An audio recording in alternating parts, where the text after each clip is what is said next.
చేసేసానండి. చెప్పాలి. Speech ఇవ్వలేదులేండి, thanks చెప్తే సరిపోతాను.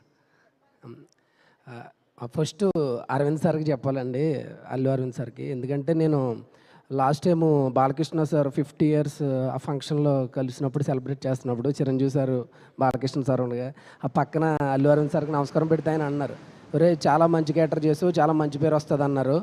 రంగస్థలానికి చిరంజీవి సార్ చెప్పారు ఫస్ట్ కాంప్లిమెంటు, తండేలికి మన అరవింద్ సార్ చెప్పారు. నేను ఒక్కడే చెప్పాలనుకుంటున్నానండి, బన్నీ సార్ కెరియర్లో పుష్ప, రామ్ చరణ్ గారి కెరియర్లో రంగస్థలం, నాగ చైతన్య గారి కెరియర్లో తండేల్. అంటే మన లైఫ్లో చాలా క్యారెక్టర్స్ చేస్తూ ఉంటాం, కానీ ఆ క్యారెక్టర్స్లో మనం కనపడడం వేరు, క్యారెక్టర్ కనపడడం వేరు. అంతకుముందు ఈ స్టార్స్ ముగ్గురు వాళ్ళు కనపడివరేమో నాకు తెలియదు, కానీ ఆ తర్వాత మాత్రం ఆ క్యారెక్టర్సే కనపడ్డాయి. అంత మంచి పేరు వచ్చింది ఈ 3 క్యారెక్టర్స్కి. తర్వాత మన చందు మొండేటి సార్కి చాలా థ్యాంక్స్ చెప్పాలండి. సినిమా నేను ఇప్పుడు 3 సార్లు చూశాను. నాకు ఒక డైలాగ్ ఉంటుంది అందులో,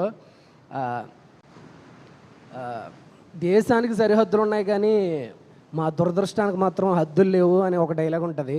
ఆయన రియల్ లైఫ్లో ఆయనకి ఎంత పెయిన్ ఉంటే ఆయన డైలాగ్ రాస్తారు. అంటే ఒక డైలాగ్ ఈక్వల్ టు మొత్తం ఆ మత్స్యకారుల కష్టాన్ని ఒక డైలాగ్లో ఆయన చెప్పారు. చాలా చాలా నెక్స్ట్ లెవెల్ విజువల్స్ కానీ ఆయన చూసి నేను ఏమన్నా నేర్చుకోవాలంటే ఒకటే నేర్చుకుంటాను డైరెక్టర్ సార్ని. ఒక ఫిమేల్కి ఆయన ఇచ్చే రెస్పెక్ట్ నాకు మర్చిపోద్ది. అంటే చాలా ఒక లేయర్ ఉంటుంది, ఆ లేయర్ మిస్ అవ్వకుండా సినిమాలో బ్యూటిఫుల్గా తీసుకెళ్లారు. ఆ సెన్సిటివ్ లైన్ ఎక్కడని ఒక్క దుక్కును కూడా ఒక ముద్దు పెట్టకుండా హీరోయిన్కి ఒక అద్భుతమైన కథ చెప్పారంటే హ్యాట్స్ ఆఫ్ డైరెక్టర్ గారికి. నెక్స్ట్ మన అశ్విని దత్ సార్ ఉన్నారు, చాలా థ్యాంక్స్ సార్. 6 సినిమాలు ఇచ్చారు, మీ బ్యానర్లో 6 హిట్లు అయినాయి సార్. చైతన్య సార్, మీ కెరియర్లో నేను రారండో వేడికి చూద్దాం చేశాను, రారండో వేడికి చూద్దాం హిట్ అయింది, మజిలీ హిట్ అయింది, ఈ తండేలు కూడా హిట్ అయింది సార్. మీరు ప్రతి సినిమాలో నన్ను పెట్టుకోండి సార్. థ్యాంక్స్ అండి అందరికీ. మన సత్య సార్కి, ఎగ్జిక్యూటివ్ గారికి, సందీప్ గారికి, నరేంద్ర సార్ చాలా సపోర్ట్ చేశారు నాకు. నరేంద్ర సార్కి, చరణ్దీప్ గారికి, శివాకి, నూకరాజ్కి, మొత్తం డైరెక్షన్ డిపార్ట్మెంట్ అయితే యోగి అన్న. నాకు ఆ యాక్సెంట్ బేసిక్గా నన్ను అందరూ ఏ క్యారెక్టర్ ఇచ్చినా ఒరే మాట్లాడితే ఎందుకురా నువ్వు అమలాపురం వెళ్ళిపోతావు అనేవారు.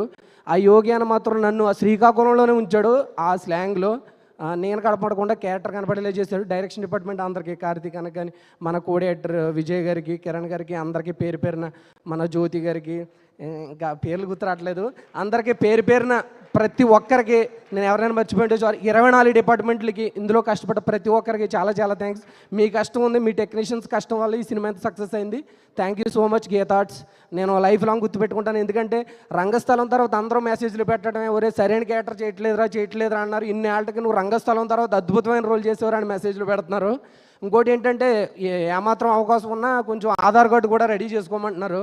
నా దగ్గర ఆధార్ కార్డు రెడీగా ఉంది. చాలా థ్యాంక్స్ అండి అందరికీ.